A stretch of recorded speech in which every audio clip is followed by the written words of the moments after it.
Bandidos, what up? So the First Descendant devs just dropped a live stream to hype up the big April 17th patch, and there's a lot to unpack. I'm calling this one, TFD devs stick to their guns, because real talk, they're not backing down on some controversial stuff, and I've got thoughts. We're gonna cover the highlights, nerfs that are ruffling feathers, new content like Ultimate Blair, new gear, some quality of life wins, and a wild May update that's bringing jiggle physics. You heard me right. Finally getting the jiggles. We're gonna get straight to the point, no fluff, just the deets you need to know. Let's do this. Wait, did we just become best friends? So nice to meet you. I think you're cool. First up, let's talk about the elephant in the room. The devs are all about game balance improvement.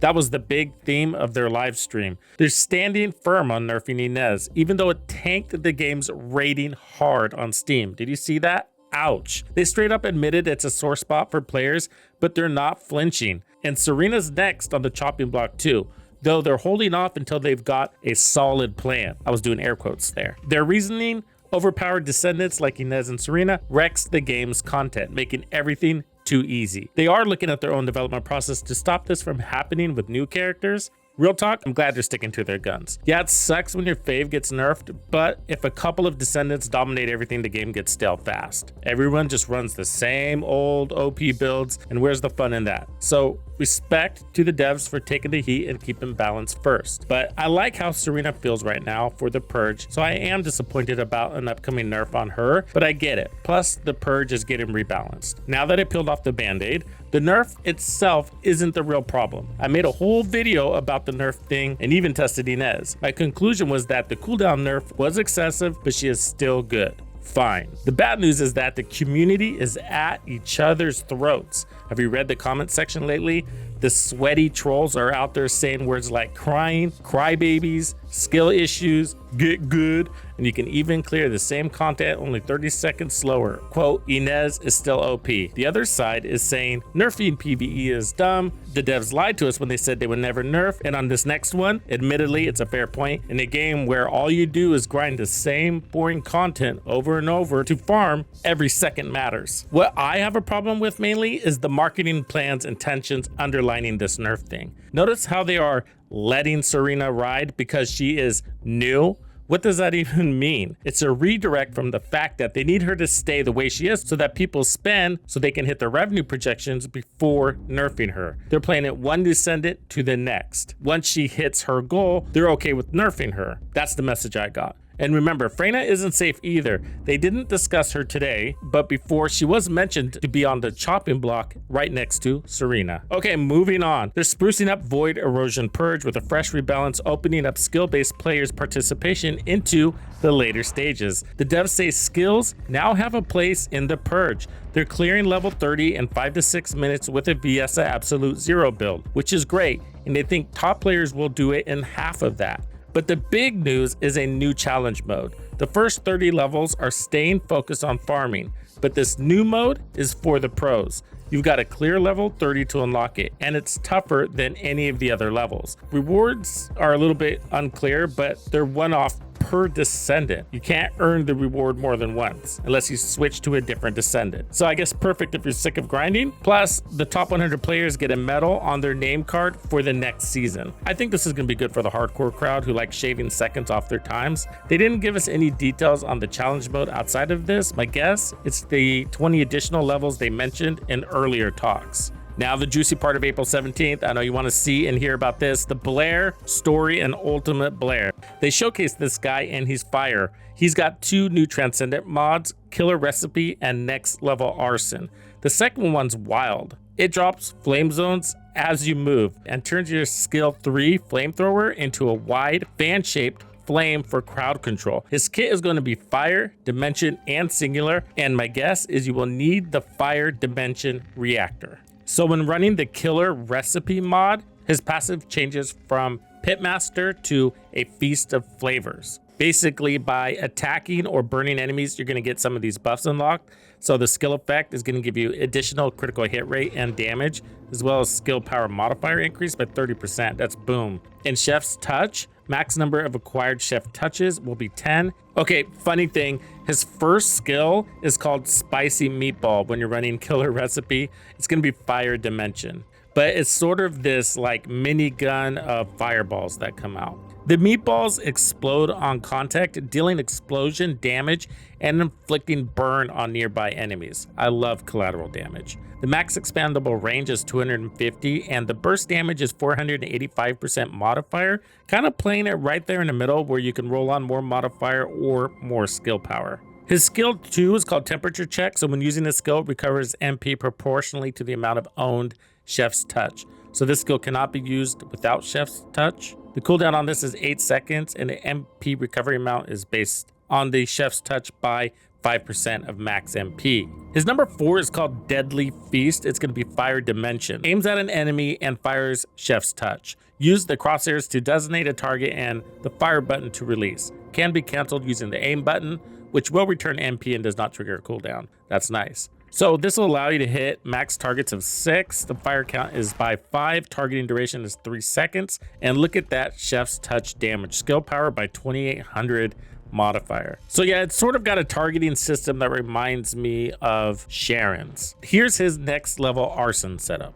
His first skill with this mod is going to be called Merciless Arson. Grants Keen Palette to self, moving while Keen Palette is active, creates flame zones at certain intervals. Enemies that step on the flame zones take damage and are inflicted with burn. Easy peasy. This is reminding me of Freyna, where she leaves those toxic footprints. So it looks like this is going to be a cooldown duration setup without continuous use of MP, which is pretty nice. His third skill is going to be Fire Dimension, and spurts fire forward, fire dealing damage and inflicts burn on enemies each damage cycle. Fire has up to 3 size levels and changes levels when skill effect range reaches a certain value. It gets all the way to 25 by 16.8 in his build. It's basically a big old fan-shaped flame, so flamethrower. You're going to be able to farm Ultimate Blair in infiltration operations, crack those patterns just like you're used to, and he's got an exclusive Devil Hot Pepper X skin.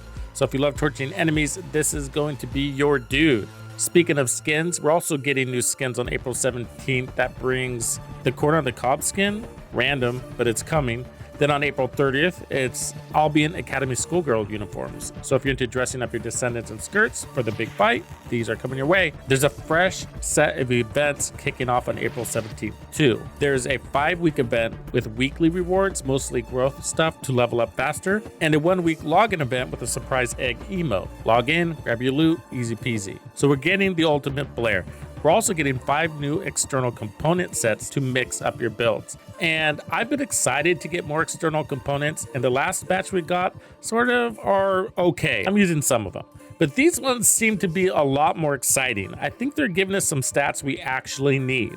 For example, on the Firebrand, we're getting a 35% range boost. Do you know how many descendants could use that? We got skill expansion and then we got maximized range. So you're either falling under or over on many of these descendants. That's because of the inversion reinforcement and the Arche Tuning that are somewhat unavoidable. So with this 35% range boost, I think you can use that with a regular skill expansion and then use your Arche Tuning and your inversion reinforcement to get to your cap. Sounds like a small deal, but I think that's very exciting. And then there's Plague. So tech and singular skill power plus 36% toxic skill power. Whoa, that's a serious boost. So Keelan is already becoming a badass. I don't know if you've tried him after the balance patch, but wow. And this is going to make him even more wow. And they've been talking about nerfing Freyna, and now we have this. So congratulations. I don't know what to tell you. Enlightened Mage, more skill power, simple and sweet. And then Moving Fortress, 25% defense. I'm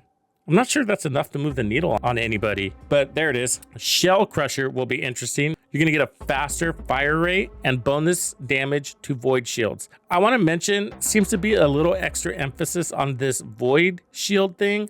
You know, these are the shields that you see in some hard spec ops or in the Void Vessel. For the long haul players, there's a slick new medal reward system. These medals show up on your name card and level up as you keep at it. Great way to flex up your commitment, but that's not all. They're also rolling out this Reactor and External Component option enhancement system. I know, really long titles for all these systems. This is going to be a growth related system that's all about boosting your gear. Specifically, it's going to let you increase the maximum stats of the 2 sub attributes tied to your reactors and external components. Best of all, it's not RNG based. No luck involved. It's all about the grind. So you put in the consistent effort and you'll see those stats climb up. In a game full of RNG, grind-based progression is really a breath of fresh air. I gotta say, I really hope that we can perceive these increases in game. I really like the Arche Tuning system, but some of those stats are so small, they don't move the needle whatsoever and just aren't worth it. And I think we do need more utility.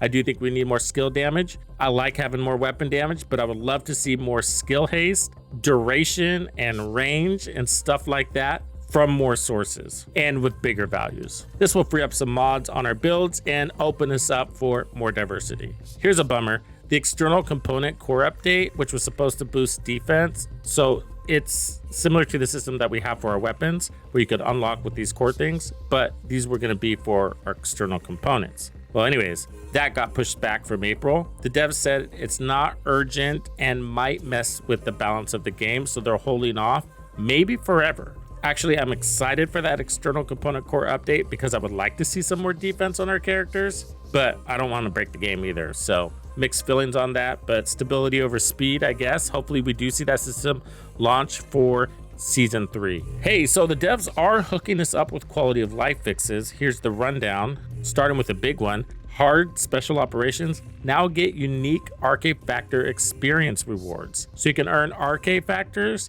from the Sigma sector, 400% infiltrations, and now this. That's a big deal because we're spending a lot of time in those 3 missions, right? And plus, so you get tired of playing the same missions over and over again when you're leveling up. So this will help that grind spread out across places. New scenery. And Sigma sector Descendant and Weapon XP is buffed. Think around 400% infiltration level buffs, plus energy control core materials, the stuff you're gonna need for that reactor system, can also be farmed from the Sigma sector. Core unlocking, let's talk about that. So this is for your weapons. This now applies across same weapon types. For example, if you unlock an ATAMS and you core it all out, and then later you want an ATAMS with a different loadout, meaning like maybe you don't want it toxic, you want it chill, then you can craft that weapon and it will already be unlocked. So you don't have to get 2,000 more metal fragments and waste a core on it. So awesome. That means you don't have to overfarm the core systems, or in other words, you don't have to fight the tormentor bazillions of times. Just a quick note for you guys that are getting into this game, when a new system is introduced, they always come back and nerf the systems. This happens a lot in looter shooters. I like to take advantage of these new systems right away for my priority descendants and weapons, but otherwise I like to kick back a little bit and just wait for them to rebalance, because they always do. A smart dev team will do that. They'll launch it,